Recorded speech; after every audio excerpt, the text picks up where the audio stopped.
In today's video, we have an interview with Joey Gilkey, who is the CEO of TitanX, a tool that helps you have better success with your outbound phone calls. Now, Joey has been a mentor and friend of mine for years. He's one of the people I respect the most in the B2B sales space, and this interview is jam-packed with value. So make sure to drop a thank you to Joey in the comments and check out TitanX as well as Joey's LinkedIn, which are linked below. I hope you enjoy the interview. Everybody, welcome to the channel. Today we have a return guest who is Joey. Joey, it's been over 2 years since you were last on the channel. Dude, it's been a while. I didn't know it's been a while. It felt like it was like 6 months ago, but time flies, I guess, when you're breaking shit. When you're actually working, yes. Well, Yeah. for people who haven't seen your first interview, the question I ask everybody to start is, who are you and what do you do? Yeah. So Joey Gilkey, I am a CEO of a company called TitanX, formerly known as Phone Ready Leads for those who are OG followers of us. I've been in services predominantly my whole life or my whole career. So marketing services, sales services, outsourced sales development services. I sold an outsourced sales development service company, and then acquired what is now TitanX mid 2023 and turned that into a software, which has then got a lot of traction at the Fortune 100 level all the way down to emerging startups. And so my focus is 100% now on the software. You know, I used to try to do multiple things at one time. And then as I got older and realized that you can't really serve two masters very well, I had to kind of pick my future path, which ended up being the software world. Now, I have a question on that. Myself and many other entrepreneurs watching, they have lots of ideas and there's constant conflict on choosing which idea to follow. Now, the question there is, there is a greener grass sometimes. So how did you decide that, hey, I've done my reps in the agency world, now is the right time to transition? Was there a pivotal moment? Like what made you commit there? Um, yeah, I mean, I've been in services for 7 years, meaning like services of companies that I own specifically. And I had a ton of wins, built a good brand in a couple different spaces. Um, Software has a lot more leverage, right? As we all know, software has a much higher multiple. If you ever sell the company, it's worth a lot more. Now, the challenge with software is actually getting a software to produce revenue that's sizable enough to even be worth selling, which is another conversation here. But for me, like the thought processing was like, I've been in services a long time. I've had a lot of success. The issues that I see with services are not going to go away. And the issues are clients, right? So at the end of the day, if you're in client services space, like so just to give you kind of an idea, Apex Revenue is who acquired what is now TitanX, and Apex Revenue was in, you know, a much larger, like multiple millions of dollars larger than the software company was when I decided to shut it down. And people are like, well, why didn't you just sell it? And it's like, because it was so intertwined because it acquired the software that to unravel the rat's nest would have just slowed me down to just go scale the software, which I knew I could. And so I left services because clients are just challenging, right? With the services world, especially when you're doing outsourced sales development like we were, right? We were getting hired by some of the largest companies in the world, but mostly that lower to mid-market type of company. And the challenge with doing a sales service for a smaller company is they have a much shorter window to want to see success. So their timeline to success, they need it to be much more condensed than is actual reality. Because our whole belief around sales is you got to do the fundamentals at scale consistently over time. If you want to get outbound right and do it the right way, you got to do all four of those. So that whole like consistently over time aspect of it, they don't like to commit to that. And so they want to see results today, and they want to see results at a much greater level than is actually even realistic. And so no matter how good you are, and I would say we were a top tier outsourced agency with a big brand, it still didn't matter, right? Like the clients didn't change. And so I made the mistake. My first company was an outsourced sales development company. I ended up selling that. After the sale, I ended up building a fractional VP of sales CRO company. As that company grew, I saw problems with even that service. And so I added back in the outsourced sales development acquired Phone Ready Leads, which is now TitanX. And basically, my whole idea was I'm going to acquire this company to create a moat around our service to make us an even more powerful outsourced sales development company, which was true. We did that. But the challenge was the client didn't change, right? The service changed, the moat that we had around our business changed. It did make us more scalable, it did make us more profitable, but the client didn't change. They are still as sad and unfortunate pain in the ass as they've always been. Doesn't matter.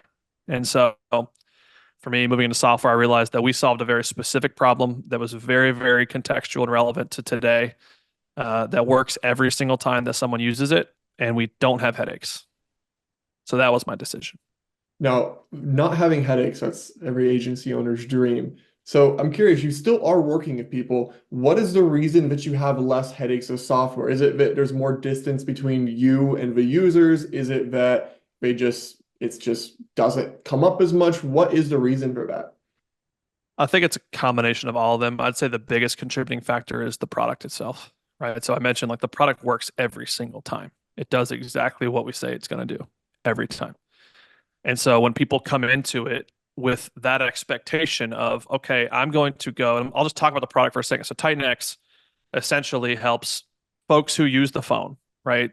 Cold calling in their new business development efforts, SDRs, AEs, BDRs, ISRs, anyone who's using the phone to drive net new business cold. Their typical connect rate is 3%. When they use TitanX, their new connect rate is going to be somewhere between 20 and 30%. And so when we tell people that, that is their expectation going into the product. Well, that product delivers on that every time.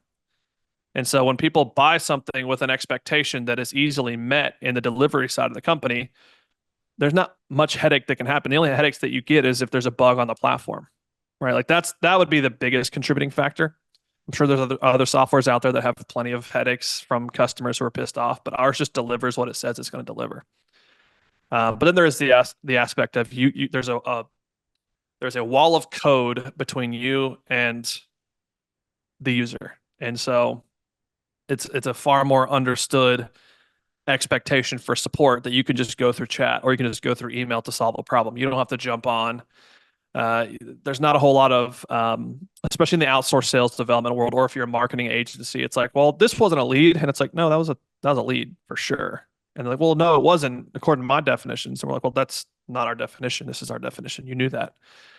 And so you don't have that as much. It's like you get us the data, we score the data, you get the data back, you get 20 to 30% connect rates. That's it. So I'd say that's why we've been successful. That does sound very nice. Now, I Nice. want to know about the product a bit more. So when you acquired at the time Phone Ready Leads, Mm-hmm. were you already a user of the product, or how did it even come up that, hey, I Yeah. want to buy this? Was it for sale and you found it? Like, what is that story? Yeah. So long story short, when I sold my last company, I had a competitor. His name was Ryan Reisert. Ryan ran a competitive agency called the Sales Developers. We both exited roughly about the same time, early 2020. After that exit, he went up funnel to go solve data problems, aka Phone Ready Leads, now TitanX. He went and built that company. I went down funnel and I built sales driven agency, which eventually became Apex Revenue, which was more of a fractional VP of sales. So we went down funnel to solve more of like the revenue operations type of problem. Well, as we did more revenue operations with our customers, we were frenemies, right? We weren't actually like competing as enemies. And so he and I kept in touch. And then as I saw what he was doing, I was like, oh, let me jump in. Let me see if we can use this for my own sales development team, my SDRs. We started using it. I was like, I need to start using this for clients. And I started using it with clients. And then I ended up becoming a licensee. So I actually paid in to be a reseller of Phone Ready Leads. And then from there, it was pretty obvious like, oh, this is a very strategic buy for me. And so, over months and months and months of actual negotiating, putting stuff on paper, we finally got a deal done to where I could acquire it and bring it in house. And my whole goal when I was buying it and acquiring it was to not necessarily to sell it still, because he was selling it publicly to the market. Mine was actually different. Mine was, oh, this is very unique. This gives us a leg up against competition. I'm going to buy this so no one else can have it. And I'm just going to use it full time at scale at the margins that is, at the delivery cost, not at the actual retail cost I was paying. So that's how it started. And I was like, I'm not going to sell this to the market. I'm just going to like hand select a few larger accounts. So I sold it to like Hitachi and I sold it to a couple other larger companies. And as I sold it in the background, it was just kind of like this thing back here. I was like, I know it's our value to our company. And I was just kind of like selling it in the background to a few companies. It just kind of became more and more evident that would come to the forefront of like, oh no, this is like the product. This is far more valuable than what I'm doing today. Um, so that's how I ended up becoming an acquirer of it, and then how it eventually turned into now the parent, right? It's almost like the what is it it's like the karate movie or whatever, where it's like the master and the it's where the kid becomes the master Yeah. basically. That's kind of how this whole process went. That is interesting. Was this your first acquisition?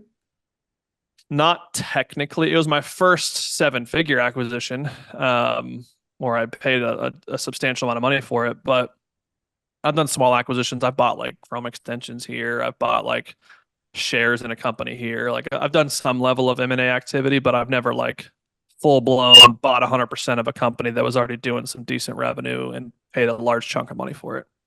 Now, one question on the strategy of buying this company. You mentioned that your goal was to basically gatekeep it to your clients as a Mhm. strategy. So were you able to upsell existing phone-ready leads users to Apex, or is that part of your plan? It wasn't part of the plan. It didn't actually happen that much. So thankfully, it wasn't part of the plan because I think I would have failed that plan. No, it was honestly, this is super powerful. It's like magic. I don't want other people to have it. So therefore, I'm going to buy it. I'm going to pull up the drawbridge, if you will, to the castle, and I'm going to only let it down for those who I want to have it. Because at the time, like when I started using it, it became like a very crucial piece of our business and how we delivered certain products on the services side. But I was also noticing they were starting to sell it to a lot of other people that I was getting into, we were kind of going head to head on pitches for. And so I was like, well, it'd be very strategic for me to just take this off. And I did it. And it pissed a lot of people off. So I bought the company. I then was like, hey guys, I now own this. Also, you don't have access anymore. And so I accomplished that. I think if I knew what I knew now, obviously, I would have made the decision to move into software probably 6 months earlier than I did. It was not a software when I bought it. It was more of a tech enabled service. So there's a lot of like service elements to delivering the product.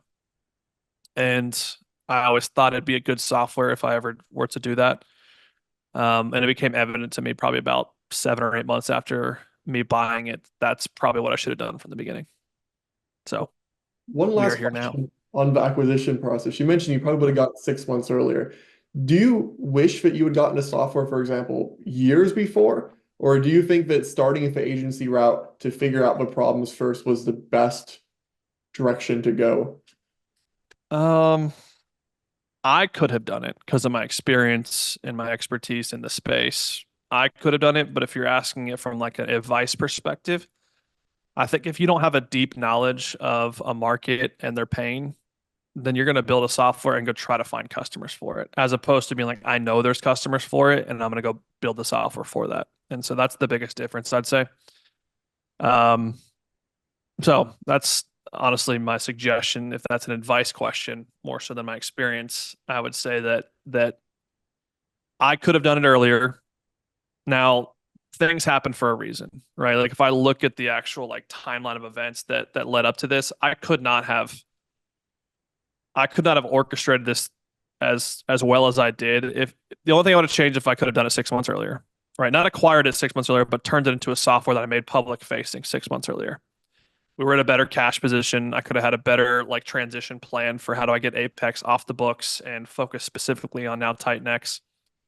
Um, that's the only thing I would have changed. But outside of that, I don't think that this whole thing would have come together if I didn't do it the way I did it.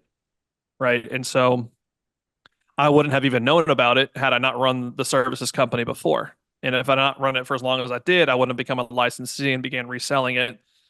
And then from there, I wouldn't have seen the opportunity for what happens if I acquire this and I get against competition.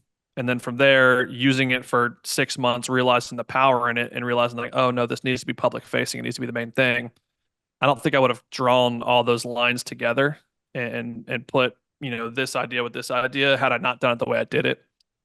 So I don't know if that answers your question, but that's general thought. No, it definitely does. Now, I do want to transition to a couple technical questions. Now, my audience is a cold email audience for the most part. And one Hmm. thing that I found that's kind of funny is I've talked to a few people who to say, well, why don't you like cold calling or LinkedIn? Even though I've never said that. I am platform agnostic. Phone works, email works, LinkedIn works, mail works, trade shows work, billboards probably work to some context. So I'm a big believer that everything works. You just got to find what you're good at and what you want to put your effort into. Now, for my audience, considering that they know about cold calling, but they're probably more of email guys, can you talk a little bit about what someone should know before going to cold calling if they do want to try out TitanX? Yeah. Yeah. So at the end of the day, you got to realize that every platform has its pros and cons, right? And so platform, I mean channel or medium. Sure. Um, what I like the most about the phone, and I am a phone purist for the most part. Like we're still doing cold email, we still do LinkedIn, we're doing paid media.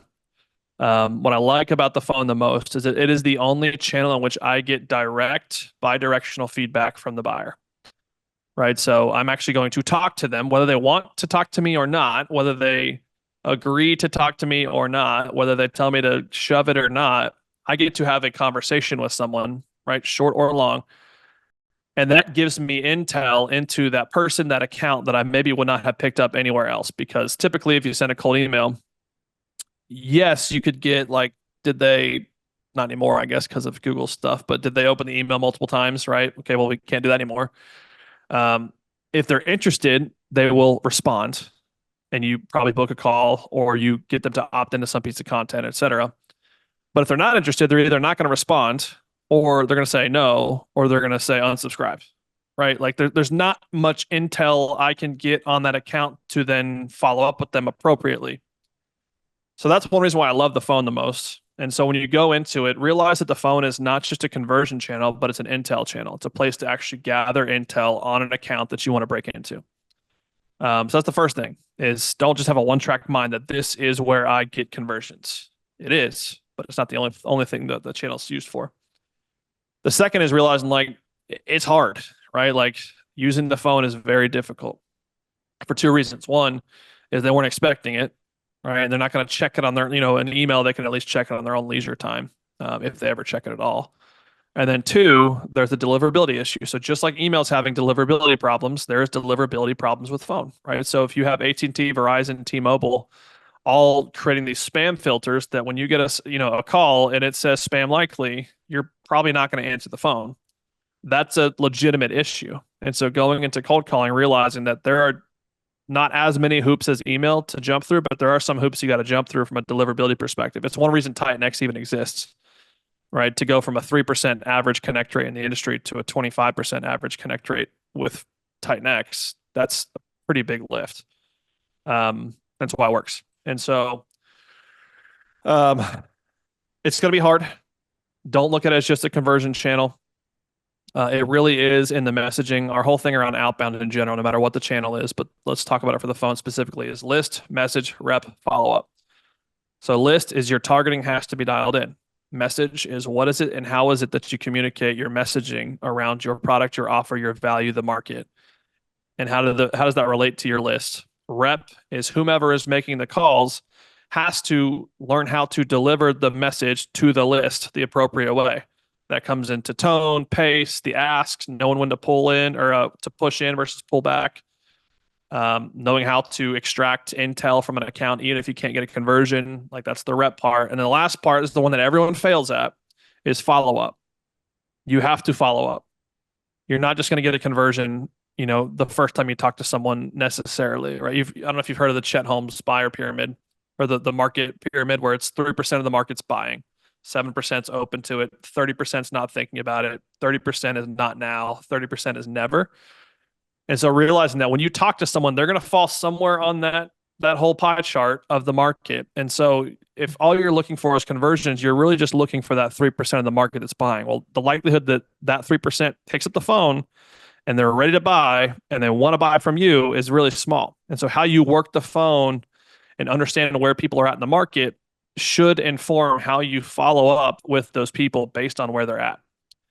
So that would be my 10 cents. That's very informative. And also the follow-up part is so accurate. I mean, I think this is hard for people that are just starting out. Because my audience is going to be 75% beginner, 20% established. And when you're first starting out, I think it's hard to believe that that person who stopped answering you a year ago will buy from you. But Mm-hmm. at the point where you've been in business for years, you realize that you'll go from them not answering your last 15 emails to, hey, I don't know why I haven't responded, but I thought about this, and yeah, let's talk again. Yeah. So, that pyramid has a long lifetime. I mean, It's there's a long lifetime. And, like this year alone. So this year I have landed Dell, IBM, HP, Hitachi, Workday, Talkdesk, ZoomInfo, Paychex, and like a number of others that are large enterprise. The amount of work that went into the follow-up game to get those across the finish line was substantial. Like we're talking dozens and dozens of touch point per person on the buying committee. And sometimes there's 5, 6 people on the buying committee. And so you've got to like the follow-up game. We always say like the fat stacks are in the circle backs, right? Like you're going to make your true money in the follow-up game. And if you don't have the follow-up game refined and you're not persistent and you're not somewhat aggressive, but also tactical, then you're going to leave so much money on the table. Like that's, if I could say the one thing that I can plant my flag on for my career and why I've made as much money as I've made is because I have mastered the art of the follow up. It's not because I'm so good at cold calling or I'm so good at building a brand on LinkedIn or whatever. It's because I know how to follow up with people. I'll give you one more example. This is the metaphor I love to use for people and why follow up's important. So if you go on Amazon and like for me, if I go on Amazon today and I want to buy a product, let's say I want a coffee mug. Okay. I'm going to look at the pictures. I'm going to make sure it's a 4.5 star or more. If I like it, I buy it. Pretty simple. My wife goes on Amazon and she looks at coffee mugs and she looks at the reviews, make sure they're 4.5 stars or more. And she goes and she reads all the reviews. And then she reads the FAQs. And then she adds it to her cart, but she doesn't buy it yet. She thinks about it. She goes and look at other ones. But then what does she do? She goes back and she buys it. You got to understand that there's a lot more people that buy like my wife than there are that buy like me, at least in like the B2B space specifically. And so when you take that mindset of like, oh, this person is not just like buy now, add to cart, send it to my address. This person is like, oh, they need more. They need more information, right? Retargeting. If you think about it from like an advertising perspective, like they need to be followed around the internet to keep educating them so that they end up buying. Sales is the same thing, especially in B2B sales. And I also have to add a note here, but what Joey is talking about is not, hey, just following up, just bumping this, just checking in No, with a of touch base. course not. It's value and substance continually. It's not needy guy, right? You know what I'm talking about. Yeah. It needs to have substance to it because sometimes I see where people take that concept and they try to apply it, but it comes off as like the guy who's desperate to get the girl. Hey, just following up. Hey, circling back. Hey, where are we at with this? All right, none of that works. Like people, when you do that, what you don't realize you're doing is you are subconsciously telling them that they have not held up their end of the deal, and no one likes that. No one likes to feel like they're being followed up with, that you're chasing them for them to go do something for you because they know it's for you. And so the way that you approach follow up has to be a value add type of follow up. And so like all these large companies that I've landed, it wasn't a, hey, where are we at with this? Right? It's more of like, hey, John, I remember 2 weeks ago we talked about you were looking at if you need to drop headcount, on the sales front. I actually ran a quick analysis. I don't know if you want to see it or not, but I'll throw it over your way.